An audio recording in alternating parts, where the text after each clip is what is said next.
It's the State of Delaware surplus vehicle auction. Today is the preview day. There's 43 vehicles, cars, trucks, pickups, vans, minivans, and some old stuff like this. It's a 1999 Dodge Durango, has unknown amount of mileage on it. It's a 4x4, has a V8. This thing is beat up, which is a real shame because I love these things and I love the blue.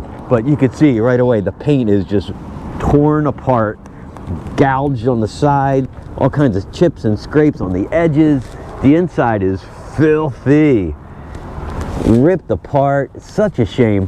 What is amazing though is that somebody's bidding on this thing. Bidding right now $1,101, and there's still some time left, obviously. Bidding ends tomorrow night at 7 p.m. so there's still a good 24 hours left for someone to bid this up a little more. I had bought one of these. It was from DART, which is a public transit system here, and it was a DART vehicle. It still had the flashing lights in the front and the back. It was in fantastic shape. Paid $1,300 for that car, and it drove and rode and looked fantastic. This one, however, is just the opposite. I'm going to be curious what this one ends up at.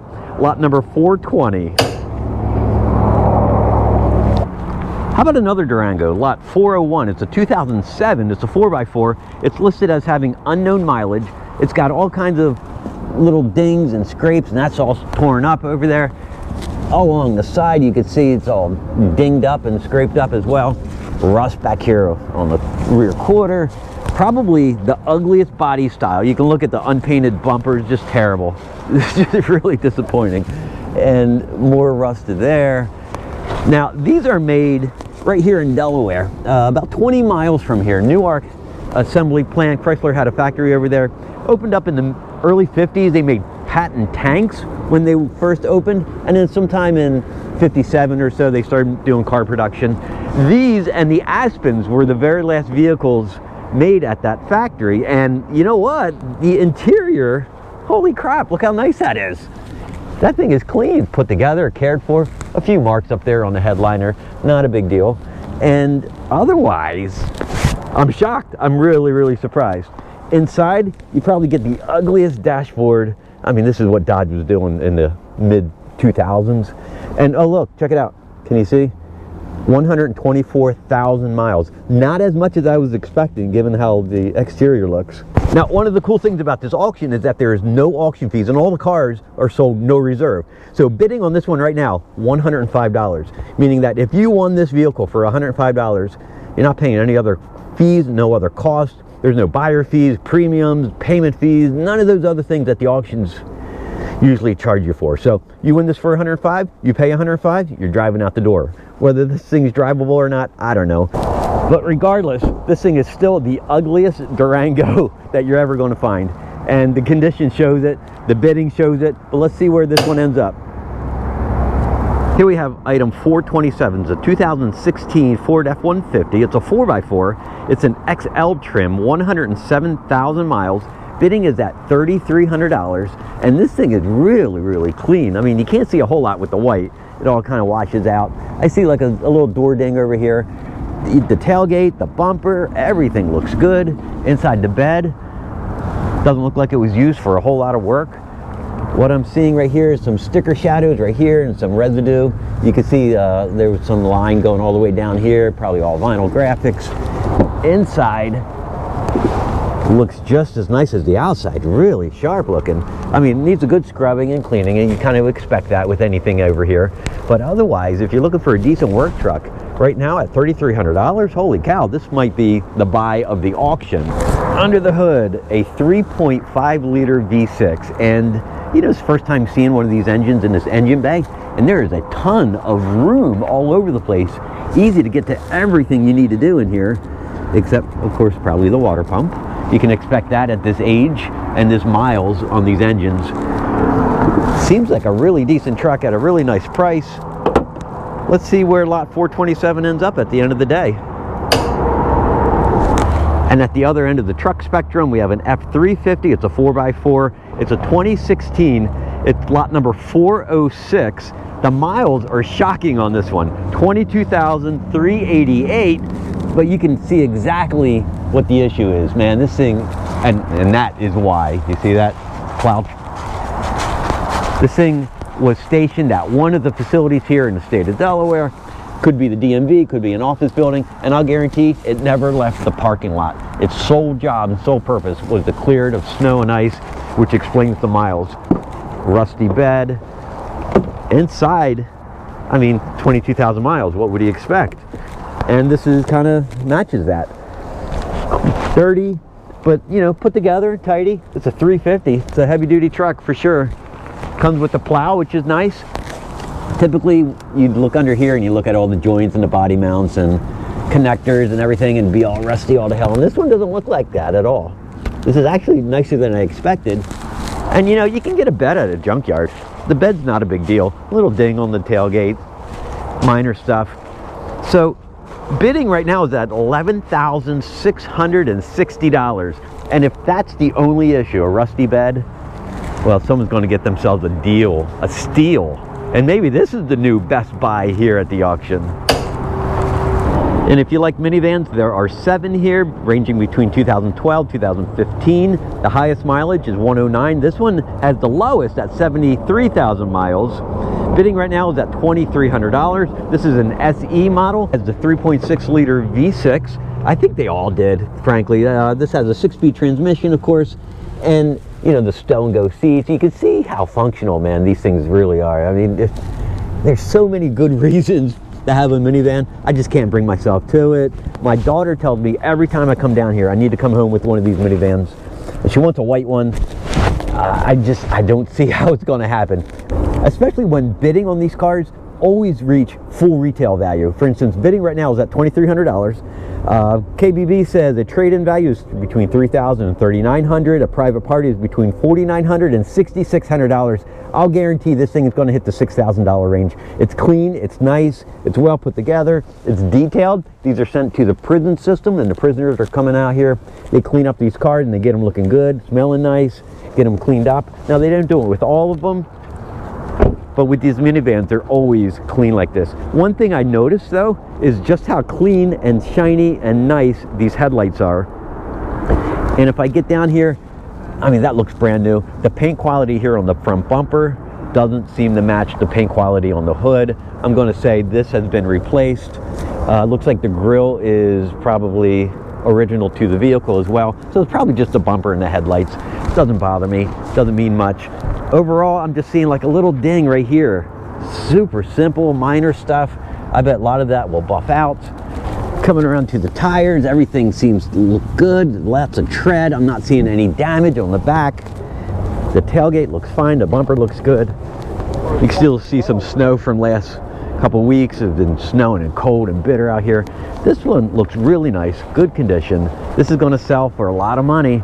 I'm certain it's going to be full retail, and it makes you question why come out here and buy a vehicle like this at full retail when you can go to Marketplace or Carvana and pay the same price and get to test drive the vehicle at the same time. That's one of the benefits of buying elsewhere, but if you're paying full price, that's what you want to do.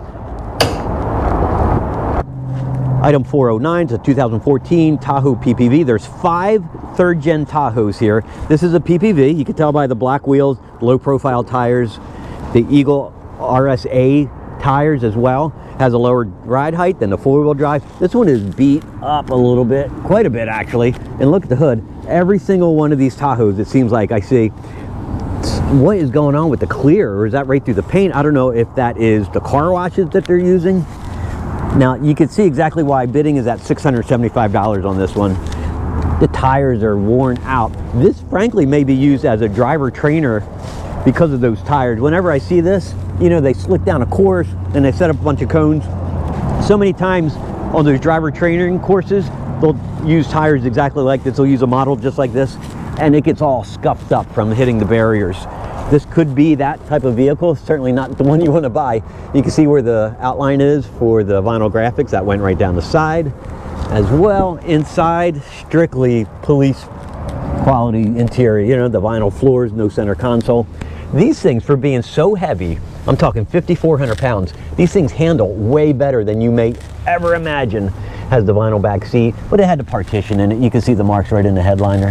Has rear air conditioning, very nice. And over here I can still see some sticker shadows right here that says State Trooper. Now Chevy really missed an opportunity with these third gen Tahoes. These all came, with at least the ones that I've seen, all have a 5.3 liter, 320 horsepower engine. The disappointing part is that Chevy was putting larger engines in these things in civilian models. The Denali, the LTZ, they had a 6.2 liter making 400 horsepower. And right next to that one is lot 408. It's a 2014, again, PPV, 9,400, 400 miles. Bidding is at $850. Same condition, same look. Looks like something went wrong with the window. Regulator probably. Again, worn out tires, banged up, scuffed up. I'm certain this one's a driver education car too. Used on the courses for the state police to learn how to do maneuvers and evasive driving and so forth. Let's see where 408 ends and 409. Here's a 2013 E150. It's lot number 426. This is an 8-passenger van. Has a 4-speed transmission. Mileage is at 86,800. And cosmetically, man, this thing is clean. All I'm seeing is, you know, just like minor stuff like this. Fantastic tires. I'm looking at the pinch welds in here. Everything looks fantastic all the way down. This thing has been cared for and probably even garaged most of its life. Looks really nice. This one has a 4.6 liter engine. These make 225 horsepower. There was a 5.4 liter upgrade making 255 horsepower. Now this van is also second to the last year of E150 production. So they made one more year of these vans before they transitioned to the Ford Transit van. This one is basic though. There is nothing going on. No power windows, no power locks. Let's see if he even has cruise control. And yep, we got the steering wheel controls right there. Clean, really, really clean and well cared for van. KBB is given a trade-in value of $9,500 to $10,900 and a private party between $10,900 and $12,600. Right now bidding is at $5,600. There's a long way to go, or this could be a really nice value, real nice deal for somebody who's looking for an 8-passenger van. The condition by itself though makes it well worth it. And I'm curious if this could even go to like Carvana. I know the age is beyond 10 years. Carvana may not have any interest in it, but this thing deserves, man, to live on. And you know, it deserves full value too, given the condition. Let's see where it ends up. And if that passenger van has too many windows for you, you have an E250 on this one. It's a cargo van, same condition, probably from the same department or division that it came from. Looks like it's all locked. Oh, that one's open. Look again, look how sharp this thing is. Hard to imagine this thing's been used just like that passenger van. The condition is just so nice and clean. This one has 56,000 miles on it. And I mean, just stunning for its age, and what its intended purpose has always been is just to get out there and work. Again, look at these pinch welds. I mean, you can see it all the way down, all the way around here. There is nothing going on. Clean as a whistle. Man, this thing is sharp. Let's just see where 425 ends up. Then we got lot 441. It's a 2012 Chevy Impala. There's 5 of these cars. And the highest mileage one here is 91,000. This one is the lowest at 48,000.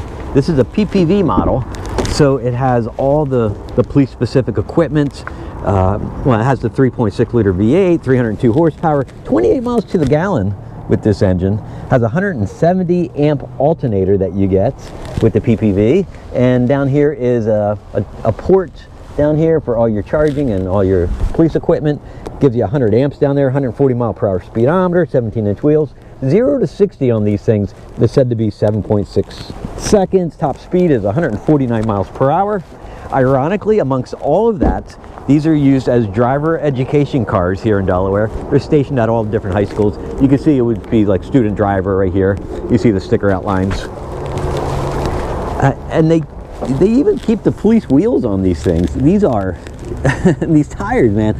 Bucks, $250, $300 tires each, you know, all for driver's ed. You can see the sticker outline right here on the side door again. This one, the door is, watch, the door drops down and it kind of hits on the striker. So for only 48,000 miles, it's kind of beat on. Interior wise, it's clean as a whistle. Nothing to worry about here. Typically on these driver's ed cars, there's a second brake pedal. You can even see down here the mounting points. Under the hood is that 3.6 liter direct injection. Oddly, there's only one strut. I don't know what that's all about. And there's your master cylinder, and there's more mounting points right down here for that second brake pedal. You know, I've always been interested in these. I always thought they were kind of cool, kind of neat. What is really interesting though is right next to it is the civilian model. Again, student education, but this is just your regular LS model, I guess. 91,000 miles. This one does not have that door problem like the other one does. You can see this center console, and it's a little nicer interior. Looks the same, basically same type of seats and so forth. This one has the same engine as well. I mean, the underpinnings are all the same. It's just suspension, wheels, tires, things like that make the PPV versus the civilian model. So, lots 441 right here. Bidding is at $2,103. 442. Bidding is at $2,100. Let's see where both of these guys end up.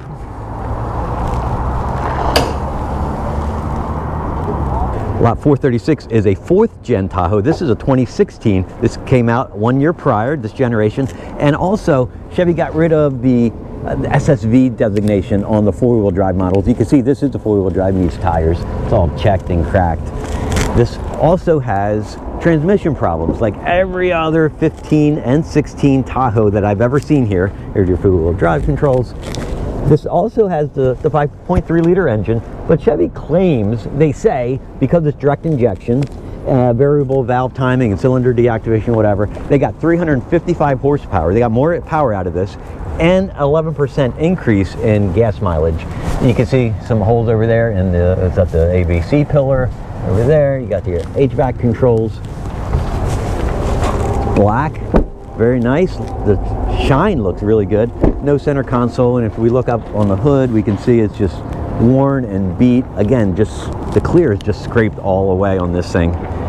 Bidding right now is at $5,800 because it's a 4-wheel drive. I'm going to guess, I don't know, what's the bidding going to end at? Say, I don't know, let's say $11,500. Let's see where it ends up at the end of the day tomorrow. 403 is a 2010 SSV Tahoe. Unknown mileage. Bidding is at $750. And again, I mean, it seems like these things are just beat up. You can see the gray wheels, all-terrain tires, makes it the 4-wheel drive.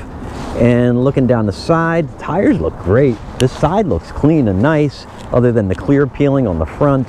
Looking around back, you got the tow hitch. The badge is all messed up. Again, what is up with the window and the driver's side passenger? The clear is peeling off these things. Inside,